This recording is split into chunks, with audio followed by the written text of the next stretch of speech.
Jadi mereka berusaha menjelaskan how the one becomes many. Bagaimana yang satu Tuhan itu menjadi yang banyak.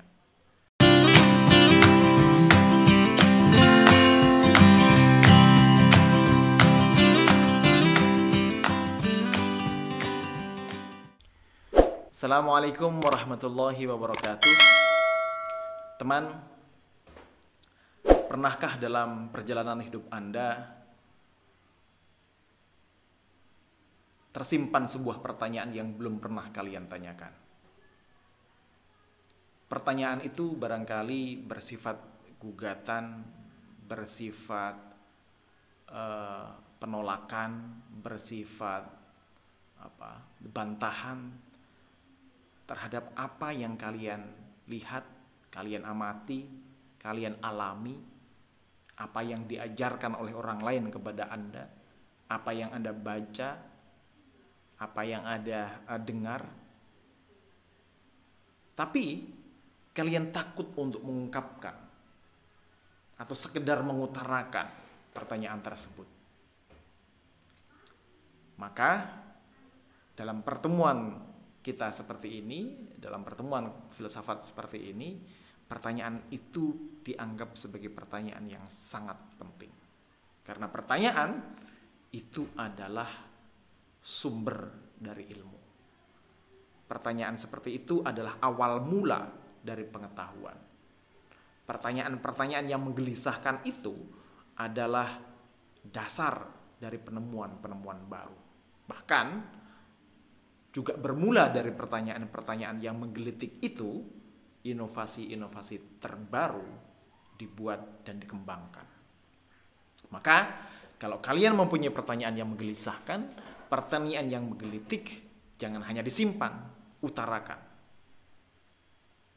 Nah, filsafat membantu kita semuanya, membantu kalian untuk menguji apa yang diyakini sebelumnya sebagai kebenaran dan mengujinya sampai kita mendapatkan sebuah apa yang kita yakini, apa yang kita pikirkan sebagai sebuah kebenaran mempunyai pondasi rasional, pondasi ilmiah yang kuat. Nah, disitulah dasar filsafat. Apa sih filsafat itu sebenarnya? Ya, kalau secara linguistik memang diterjemahkan atau diambil dari philos yang artinya love, cinta, dan sophia artinya wisdom, kebijaksanaan, cinta akan kebijaksanaan. Kebijaksanaan semacam apa? Yaitu tadi, kebijaksanaan itu didapatkan dari keyakinan yang telah teruji, bukan keyakinan yang dangkal, yang tidak pernah diuji. Keyakinan yang tidak pernah diuji itu apa misalnya? Atau yang tidak pernah diuji itu semacam apa? Ya kalau kita misalnya yakin bahwa sampai sekarang gerhana itu terjadi karena Dracula, buto ijo atau raksasa memakan bulan. Mungkin pada saat waktu kita kecil dan diajarkan pemikiran semacam itu, kita yakin bahwa itu adalah yang benar. Tapi setelah melalui serangkaian ujian ilmiah, serangkaian kematangan pemikiran kita tahu bahwa itu adalah mitos belaka. Nah, ini juga satu kata kunci. Filsafat dasarnya adalah logos. Logos itu opposite atau kebalikan dari mitos. Cara berpikir mitos yang tanpa punya pendasaran rasional kuat itu diuji dan kemudian sampai menemukan pengetahuan, keyakinan, kebenaran yang berdasarkan logos, berdasarkan akal, berdasarkan pengetahuan yang kuat dan valid. Nah, itu filsafat. Nah, pertanyaan-pertanyaan filsafat itu semacam apa biasanya? Ya mungkin dari kejadian yang sehari-hari kita bertanya kepada teman misalnya, kita janjian tadi jam 7, kenapa kamu nggak datang? Oh, saya nggak datang karena menolong teman saya yang kecelakaan, sehingga saya harus mengantarkannya ke rumah sakit. Loh, kamu padahal sudah janji jam 7 loh, kenapa nggak datang? Dan bukankah menepati janji itu adalah hal yang harus, yang wajib, yang baik? dan mengingkari janji itu adalah hal yang buruk? Iya sih, tapi menurut siapa bahwa menepati janji itu harus dilaksanakan dan baik? Kan itu kesepakatan seluruh masyarakat. Terus kemudian temannya balik bertanya, apakah semua yang dipandang oleh masyarakat itu baik itu adalah kebaikan itu sendiri, kebaikan yang sebenarnya? Nah, dari pertanyaan soal janji, soal menepati waktu dan seterusnya tadi itu bisa berkembang ke pertanyaan yang lebih filosofis, apakah kebaikan, konsep kebenaran yang dipandang oleh masyarakat kebanyakan itu adalah kebaikan dan kebenaran yang sebenarnya? Itu pertanyaan filosofis. Kita bisa lihat cirinya dari pertanyaan yang sifatnya technical itu maksudnya praktis sehari-hari, terus kemudian berkembang menjadi pertanyaan yang lebih umum. Kalau dipres lagi,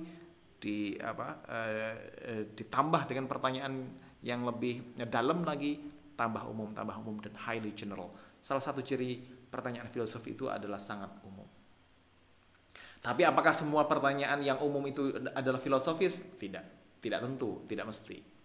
Tapi yang jelas highly general biasanya pertanyaan filosofis biasanya sangat umum. Misalnya, apakah semua manusia itu punya kecenderungan untuk selfish, untuk egois, untuk mementingkan diri sendiri? Apakah seluruh manusia itu punya sifat sosial? Nah, itu kan pertanyaan-pertanyaan umum. Itu juga punya dimensi filosofis di dalamnya. Tapi ya nggak semua pertanyaan umum itu filosofis. Misalnya pertanyaan tentang apakah semua manusia pakai sepatu? Nah, ini semua manusia kan umum. Pakai sepatu, iya sepatu dalam konteks yang umum. Itu nggak ada kandungan filosofisnya. Nah, jadi ada dimensi yang kedua dalam pertanyaan filosofis itu. Selain highly general, biasanya sangat fundamental, sangat mendasar, menyangkut kehidupan, melampaui batasan-batasan disiplin ilmu tertentu, melampaui batasan-batasan dimensi lokalitas, dimensi negara, etnis, agama, atau ya disiplin ilmu tadi itu biasanya sangat fundamental. Misalnya, apakah Tuhan itu ada? Siapakah Tuhan itu? Mungkin pertanyaannya spesifik, tapi sangat fundamental dan orang masih bertanya tentang itu sampai sekarang. Apakah sesungguhnya dunia ini berasal dari yang satu atau dari yang banyak, yang beragam? Itu juga pertanyaan yang fundamental yang sampai sekarang orang masih berdebat, seperti sebagaimana tadi tentang konsepsi Tuhan. Nah, pertanyaan-pertanyaan yang sifatnya general, umum, fundamental, mendasar, itu biasanya karakteristik dari pertanyaan yang sifatnya filosofis. Nah, tapi apakah kemudian semua pertanyaan filosofis itu sifatnya menguji kebenaran atau mempertanyakan kebenaran yang dipercayai sebelumnya? Belum tentu. Ada pula pertanyaan-pertanyaan yang sifatnya filosofis itu sifatnya exploring the belief, mengeksplorasi kepercayaan akan kebenaran sebelumnya, bukan hanya examining the belief atau menguji kebenaran. Seperti apa misalnya? Ya seperti para filosof Muslim. Nah, di sini ada namanya Ibnu Sina. Bahwa doktrin dalam konteks kaum filosof Muslim atau filosof agama pada umumnya itu percaya bahwa bahwa Tuhan itu ada, itu bukan sesuatu yang perlu diperdebatkan atau diperdebatkan atau digugat gitu. Bahwa itu adalah taken for granted, itu doktrin agama yang kebenarannya itu badihi, tidak perlu pembuktian, kira-kira begitu. Nah, bagi filosof Muslim atau filosof agama pada umumnya, pertanyaannya bukan soal ada atau tidaknya Tuhan, tapi pertanyaannya adalah bagaimana Tuhan yang satu, yang kekal itu menciptakan banyak, yang beragam, ciptaannya yang beragam, yang banyak. How from the one become many. Bagaimana dari satu menjadi banyak. Nah, kaum filosof mengembangkan doktrin-doktrin atau pemikiran-pemikiran yang menerangkan tentang misalnya, dari satu yang banyak itu kira-kira dengan menggunakan analogi atau perumpamaan seperti yang satu itu seperti matahari. Terus kemudian yang banyak itu adalah sinarnya itu tuh. Jadi ketika matahari memancarkan sinarnya itu kelihatannya banyak sekali. Tapi hakikatnya bersumber dari yang satu, yaitu bersumber dari matahari itu sendiri. Nah, penjelasan semacam itu dikembangkan oleh orang seperti misalnya Syihabuddin Sohrawardi dengan filsafat iluminasi, filsafat tentang bagaimana dari yang satu menjadi yang banyak itu seperti cahaya yang mengiluminati, memancar gitu ke alam raya. Orang seperti beliau, Ibnu Sina ini mengatakan tidak seperti itu, tapi itu seperti teori Field. Field itu emanasi itu kira-kira begini. Tuhan itu berpikir tentang dirinya sendiri, terus kemudian karena dia berpikir tentang dirinya sendiri melahirkan akal yang kedua, akal yang ketiga, sampai akal 10, baru kemudian terjadi alam raya ini. Jadi mereka berusaha menjelaskan how the one becomes many. Bagaimana yang satu Tuhan itu menjadi yang banyak. Dari kun fayakun, jadi maka jadilah, itu bukan proses seperti para pesulap yang menjadikan sesuatu yang tidak ada tiba-tiba ada, tapi berproses. Yakun dalam bahasa Arab itu ada proses di dalamnya. Apakah prosesnya menggunakan proses yang tadi disebut sebagai emanasi, atau proses yang menggunakan proses yang disebut sebagai iluminasi, atau proses yang lain.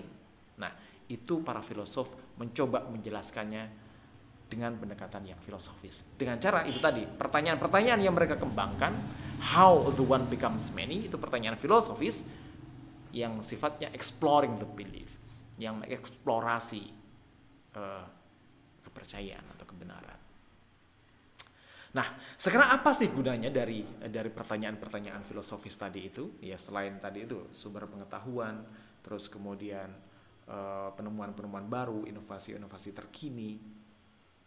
Manfaat lain daripada yang sangat praktis dari filsafat ini adalah yang pertama, increase clearness, meningkatkan kejelasan, meningkatkan kegamblangan dalam kita menjelaskan sesuatu, dalam penalaran kita, dalam keyakinan kita. Misalnya saya yakin bahwa matahari adalah pusat tata surya karena bukti-bukti yang sifatnya saintifik menjelaskan itu semuanya. Hitung-hitungan matematisnya memang begitu. Saya percaya bahwa Tuhan itu ada karena bukti-bukti yang sifatnya empiris ada, yaitu ciptaannya. Sifatnya spiritual ada, bahwa itu punya manfaat, keyakinan tersebut bagi kehidupan manusia.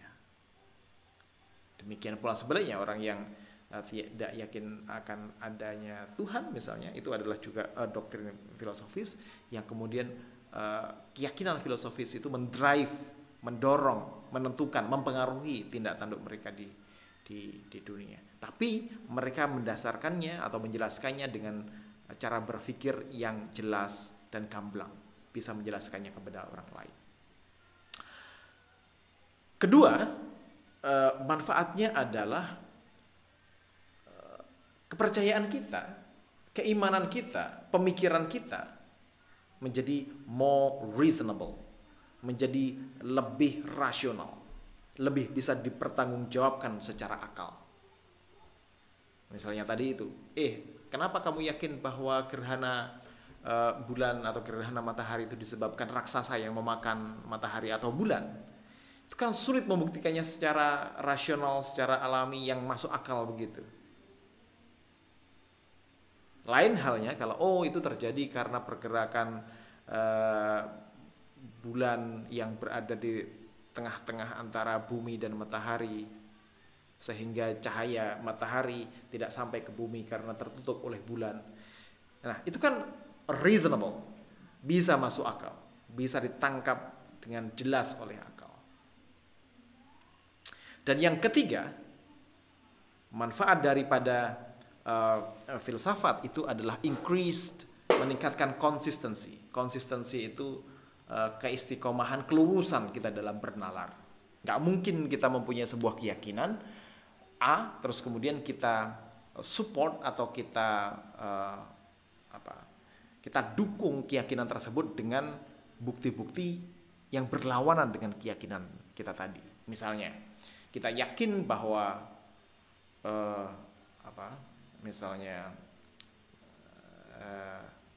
tadi itu kita yakin bahwa melanggar janji itu buruk, tapi dalam kenyataannya kita mentolerir orang-orang yang melanggar janji, melanggar komitmen, misalnya begitu. Jadi harus konsisten, harus koheren antara apa yang diargumentasikan, yang diklaimkan dengan bukti-bukti yang disajikan. Nggak mungkin kita misalnya dalam konteks omnibus law atau pemerintah mengatakan atau bahwa ini adalah undang-undang cipta kerja yang akan memperbanyak lapangan kerja, akan merekrut banyak para pekerja-pekerja baru, tapi mendukung argumentasi dan pernyataan semacam itu dengan misalnya mendatangkan banyak buruh dari asing, mendatangkan tenaga-tenaga yang sebenarnya ada di Indonesia tapi lebih banyak didatangkan dari luar misalnya, yang kemudian akan membuat tenaga kerja lokal tersisih. Nah, tapi artinya harus ada konsistensi. Filsafat membuat kita untuk terbiasa bernalar secara koheren, bernalar secara konsisten antara apa yang diargumentasikan dengan bukti-buktinya berhubungan satu sama lain. Nah, kira-kira begitu. Lalu, adakah hubungannya bernalar filosofis, berpikir filosofis, mempelajari filsafat dengan kehidupan atau dengan tindakan kita sehari-hari? Ya, sangat mungkin. Kadang kalau kita punya mindset, mindset ini ada nuansa filosofisnya di situ. Misalnya kalau kita bagi orang yang mengatakan bahwa Tuhan itu tidak ada, dia pasti akan mencari dalil-dalil moral yang tidak berasal dari agama. Dia akan mendasarkan nilai-nilai moral yang dia pakai dalam kehidupannya sehari-hari berdasarkan ya kaidah-kaidah umum rasional yang sekuler, kaidah-kaidah umum moral yang sekuler gitu.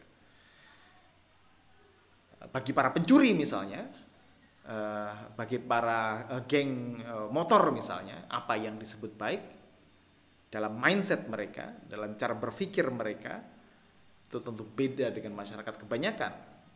Misalnya yang baik itu adalah menang dalam pertandingan motor misalnya, dalam race atau pertandingan pertandingan kecepatan motor. Tapi bagi orang yang lain bukan itu. Itu tidak menandakan apa-apa. Ya, yang baik itu kalau kamu punya manfaat buat orang sekitar misalnya, seperti itu.